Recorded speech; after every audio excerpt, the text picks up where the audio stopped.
Hola nih Mas Bro Bu Bro, apa kabar? Semoga sehat selalu ya, amin. Oke, kali ini Mang Udok mau bahas thermal pasta. Kebetulan ada sampel baru dari Cooler Master. Pilihannya cukup lengkap. Ada Master Gel Maker, terus ada Master Gel Regular, ada juga Master Gel Pro V2. Terakhir ada Cooler Master HTK 002 High Performance. Nah, ini menarik buat dibahas. Pasti banyak yang penasaran kan? Pantengin terus videonya, oke? Selamat datang di channel Murdokrus.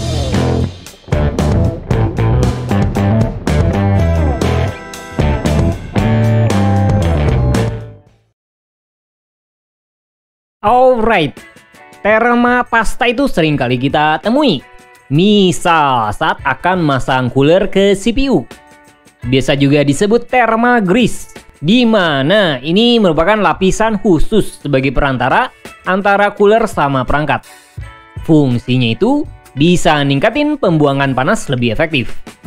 Ibarat pasta gigi nih, kalau nyikat gigi tanpa pasta kan nggak afdol. Kotoran nggak akan terbuang semua. Nah, kasusnya buat CPU cooler, kalau tanpa thermal pasta, pembuangan panas nggak maksimal. Malah bisa makin panas. Jadi, aturan utama saat akan masang CPU cooler ke prosesor misal, kalian perlu lapisi dulu pasta di bagian prosesor, biar pendinginan yang dihasilin CPU maksimal. Nah, milih thermal pasta sebenarnya nggak boleh sembarangan. Meskipun itu juga tergantung sama tipe CPU yang dipakai. Semakin tinggi TDP, opsi pasta juga perlu khusus, apalagi buat overclocking. Mengapa begitu? Semakin oke pasta yang dipakai, itu nggak cuma bakal ngaruh ke pendinginan, tapi performa juga bakal positif. Setidaknya, pakai pasta yang baik bisa ngejaga clock speed tetap maksimal, kinerja bakal lebih mantul. Tapi nggak semua opsi juga bisa ideal buat pengguna. Itu karena kebutuhan konsumen beda-beda. That's why Cooler Master punya beberapa opsi produk. Jadi kita bahas sedikit lah dari beberapa opsi thermal pasta yang disebut tadi. Oke, pertama itu Master Gel Maker, yang diklaim punya konduktivitas tinggi buat transfer panas dengan rate watt per meter Kelvin nyampe 11. Dan standar warna pastanya itu abu-abu. Tipe ini bisa oke buat CPU high-end, apalagi buat overclocking. Cuma harga cukup mahal, sekitar 160 ribuan. Tapi bentuk kemasannya itu friendly buat user, nggak mudah belepotan gitu. Terus ada Master Gel Regular. Opsi kemasannya juga ramah. Harga nggak mahal, sekitar 60 ribuan. Rate konduktivitasnya itu jauh lebih rendah dibanding seri Maker, yaitu 5 watt per meter Kelvin. Jadi pasta ini lebih cocok buat CPU yang nggak punya TDP tinggi atau OSI yang terbatas.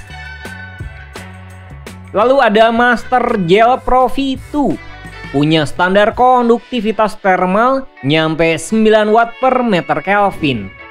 Masih cocok buat CPU high-end yang punya TDP tinggi. Fitur buat OSI juga memungkinkan. Terus harga masih terhitung ramah, sekitar 99 ribuan. Terakhir itu opsi pasta paling murah di produk thermal grease Cooler Master, yaitu HTK 002. Harganya itu sekitar 40 ribuan. Kurang atau lebihnya relatif, dan punya konduktivitas thermal paling kecil, yaitu 0,8 watt per meter Kelvin. Pasta ini punya warna putih, lebih cocok buat CPU casual dengan TDP kecil. Nah, gimana dengan performa? Mang Udok coba semua pasta ini pakai prosesor Ryzen 7 5800X sama Liquid Cooler 240. Hasilnya cukup mengejutkan sih. Contoh, CPU saat idle dengan clock speed default, Master Gel Maker ngasilin suhu yang lebih adem. Meskipun gak jauh banget dibanding seri Maker sama Pro V2. Yang paling beda itu seri HTK 002. Idle aja bisa nyentuh 60 derajat Celcius bro. Nah, saat main game, performa cukup menarik nih. Semua pasta nggak beda jauh dari suhu yang dihasilin. Paling adem itu ada di seri Master Gel Maker sama Pro V2. Rata-rata suhu sekitar 61 derajat Celcius. Kalau seri reguler, sekitar 62 derajat Celcius. Paling tinggi itu seri HTK 002. Rata-rata suhu nyampe 64 derajat Celcius. Saat performa tinggi, misal ngejalanin Cinebench R23 ketika semua core bekerja. Ini sebenarnya tergantung CPU cooler yang dipakai. IO 240 yang kami punya pakai semua pasta ngasilin suhu yang sama, yaitu 90 derajat Celcius. Menariknya, hasil skor Cinebench beda-beda. Master Gel Maker punya multicore lebih tinggi. Terus seri Pro V2 ada di peringkat kedua. Sedangkan seri HTK 002 punya skor terendah. Mengapa begitu? Ternyata clock speed average saat kerja tinggi ketika pakai Master Gel Maker lebih besar, nyampe 4,5 GHz. Seri Pro V2 sedikit di bawahnya. Kalau dua opsi lainnya punya average clock speed lebih rendah. Biasanya, semakin tinggi clock speed, performa yang dicapai juga lebih positif. Nah, gimana menurut kalian sejauh ini? Dari 4 opsi thermal pasta cooler master ini, setidaknya bisa ngasih penjelasan kalau pasta yang baik ternyata bisa ngejaga suhu adem, performa juga bakal lebih oke. Master Gel Maker sama Pro V2 bisa jadi solusi paling oke buat kebutuhan menuntut, apalagi buat fitur overclocking.